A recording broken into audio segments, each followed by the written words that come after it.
السلام علیکم۔ اے میرے رب، رمضان المبارک کے اس مہینے میں بے چین دلوں کو سکون عطا فرما۔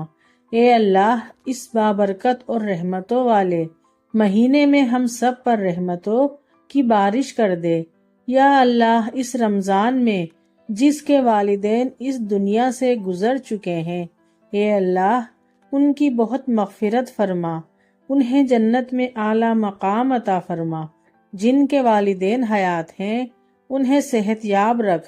اے اللہ، تو ہماری مرادوں، ہماری چاہتوں اور ہماری دعاؤں کو قبول و منظور فرما۔ آمین یا رب العالمین۔ جیسا کہ الحمدللہ رمضان کا پہلا جمعہ آ چکا ہے، تو جمعے کے دن اور شب جمعہ میں اللہ کی اتنی رحمت امت محمدیہ پر برستی ہے کہ جب رمضان المبارک میں جمعے کی رات اور جمعے کا دن سورج غروب ہونے تک ہر گھڑی میں اللہ تعالیٰ 10 لاکھ لوگوں کی مغفرت فرماتے ہیں، اور یہ سب مغفرت پانے والے وہ لوگ ہوتے ہیں جن پر جہنم واجب ہو چکی ہوتی ہے۔ اللہ اکبر۔ اللہ پاک آج رمضان کے پہلے جمعے میں لاکھوں لوگوں کو آپ بخشیں گے۔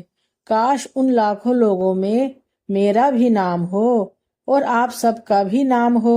آمین ثم آمین۔ ساون کے مہینے میں بادلوں سے اتنی برسات نہیں برستی جتنی رمضان کے مہینے میں میرے رب کی رحمت برستی ہے۔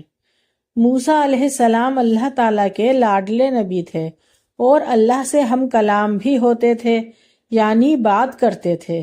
ایک بار موسیٰ علیہ السلام نے اللہ تعالیٰ سے پوچھا کہ یا اللہ، جتنا میں آپ کے قریب ہوں اور آپ سے بات کر سکتا ہوں اتنا کوئی اور آپ کے قریب ہے؟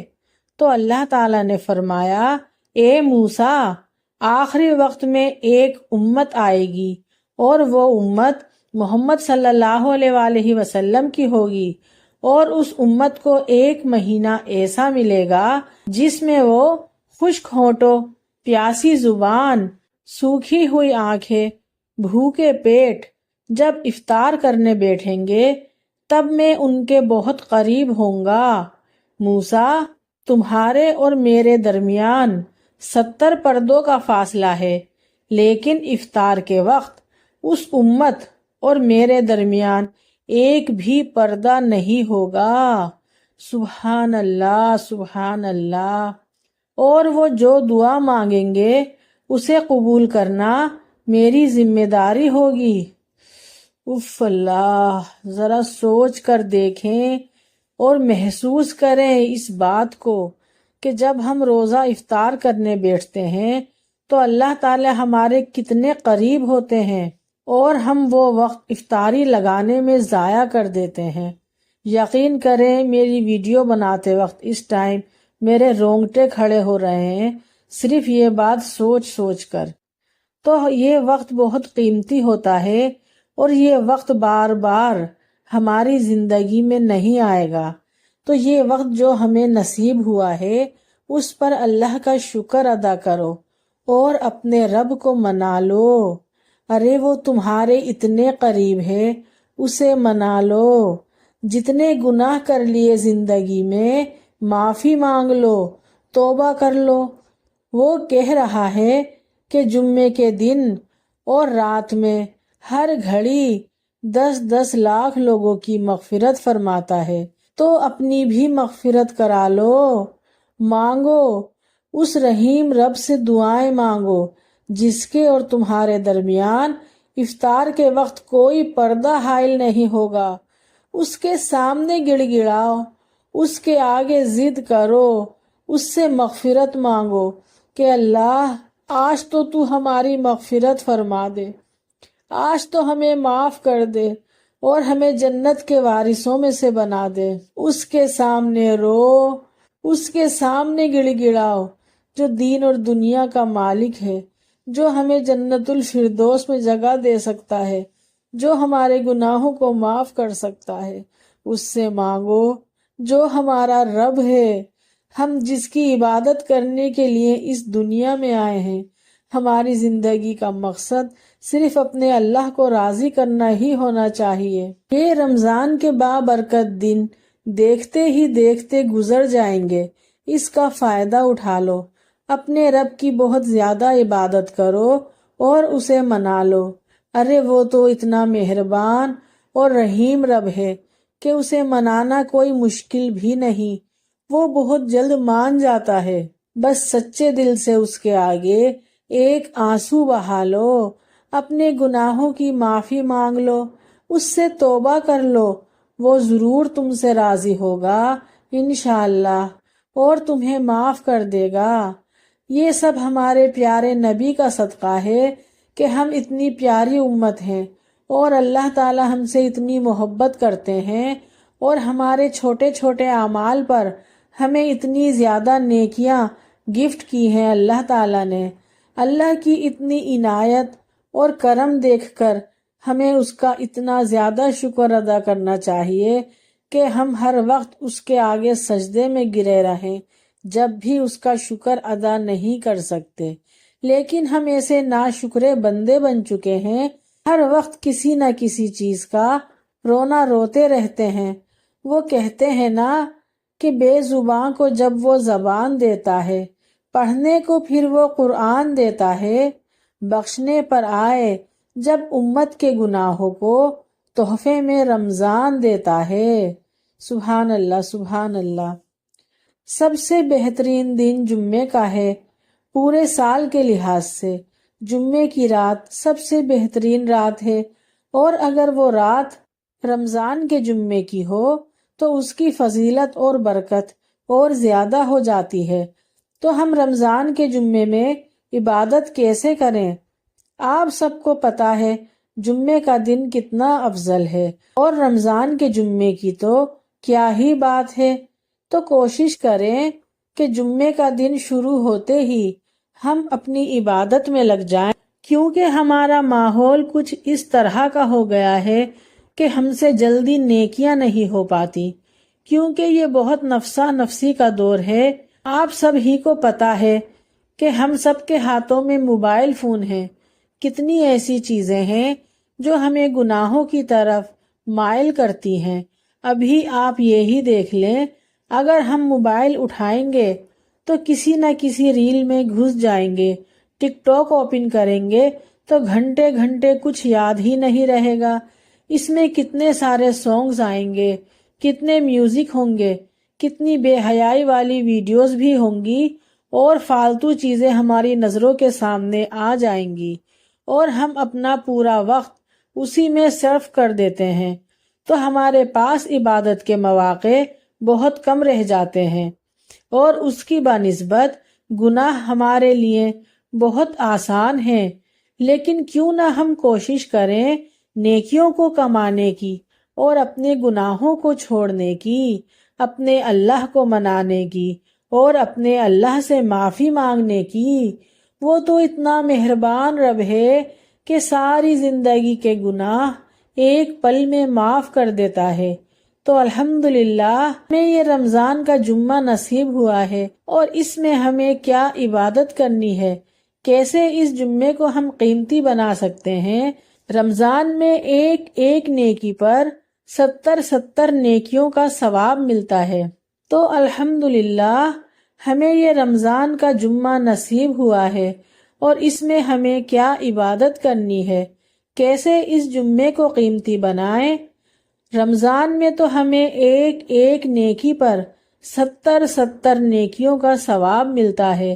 تو جمعے کے دن اللہ پاک ہم پر کیا کیا رحمتیں نازل فرمائیں گے، تو کیوں نہ ہم جمعے میں خوب عبادت کریں اور اپنے نامہ اعمال کو اگر بہت ساری نہیں تو کچھ ہی نیکیوں سے بھر دیں۔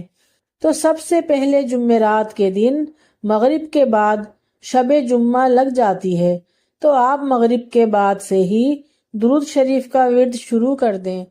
کوئی بھی درود شریف ہو جو آپ کو یاد ہو وہ آپ پڑھیں۔ آپ صلی اللہ علیہ وآلہ وسلم بھی پڑھ سکتے ہیں، اور درود ابراہیمی جو ہم نماز میں اتحیات اور تشہد کے بعد پڑھتے ہیں وہ بھی پڑھ سکتے ہیں۔ پھر عشاء کی نماز پڑھیں، اور عشاء کی نماز کے بعد پہلے تو سورہ ملک پڑھیں اور پھر 3 مرتبہ سورہ تکاثر پڑھیں، کیونکہ سورہ ملک ہمیں قبر کے عذاب سے بچاتی ہے، اور سورہ تکاثر 3 بار پڑھنا ہمیں جہنم سے بچاتا ہے۔ سبحان اللہ۔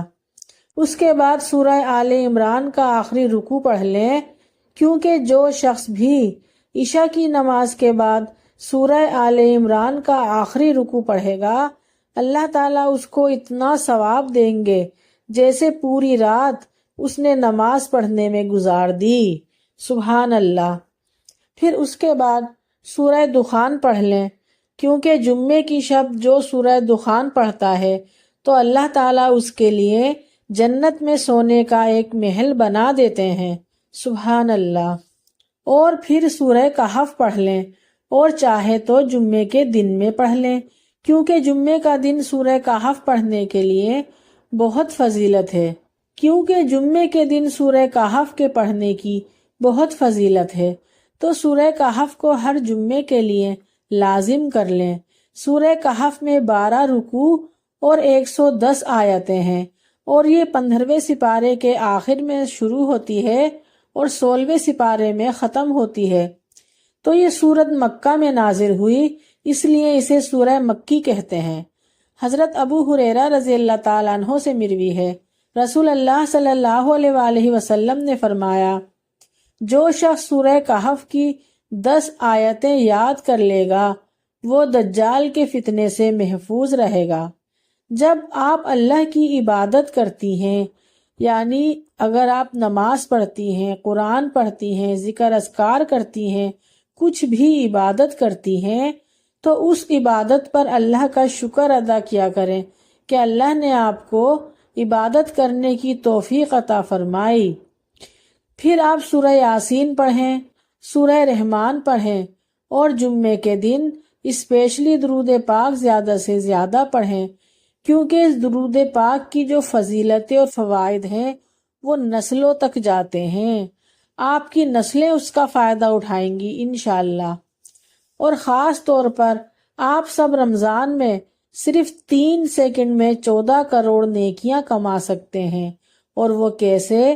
وہ اس طرح کہ رسول اللہ صلی اللہ علیہ وآلہ وسلم نے فرمایا، جو شخص بھی یہ کلمات پڑھے گا تو اللہ تعالیٰ اس کے لیے 20 لاکھ نیکیاں لکھے گا، چونکہ رمضان میں ہر عمل کا ثواب 70 گنا بڑھ جاتا ہے، تو ایک دفعہ یہ کلمات پڑھنے سے 14 کروڑ نیکیاں آپ کے نامہ اعمال میں لکھی جائیں گی، اور جو جتنا زیادہ پڑھے گا اتنا ہی کمائے گا۔ سبحان اللہ۔ اور وہ کلمات یہ ہیں، لا الہ الا اللہ وحدہ لا شریک لہ احدا صمدا لم یلد ولم یولد ولم یکن لہ کفوا احد۔ یہ میں نے ایک بار پڑھا، تو یہ رمضان میں ہی پڑھا رات میں، تو مجھے 14 کروڑ نیکیاں مل گئیں۔ اگر آپ نے بھی میرے ساتھ پڑھا ہے تو انشاءاللہ آپ کو بھی 14 کروڑ نیکیاں مل گئیں، اور اگر آپ اس سے زیادہ پڑھیں گے تو اللہ تعالیٰ کی رحمت بہت وسیع ہے۔ معلوم نہیں ہم کتنے گنہگار ہیں، یا رب اس رمضان کے صدقے ہمارے سارے گناہ بخش دے۔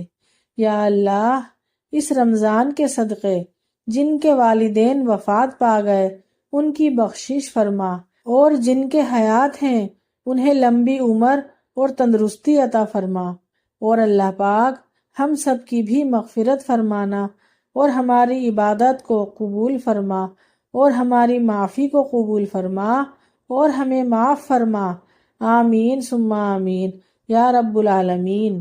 اگر میری یہ ویڈیو آپ سب کو پسند آئی ہے تو پلیز لائک، شیئر، سبسکرائب ضرور کیجیے گا۔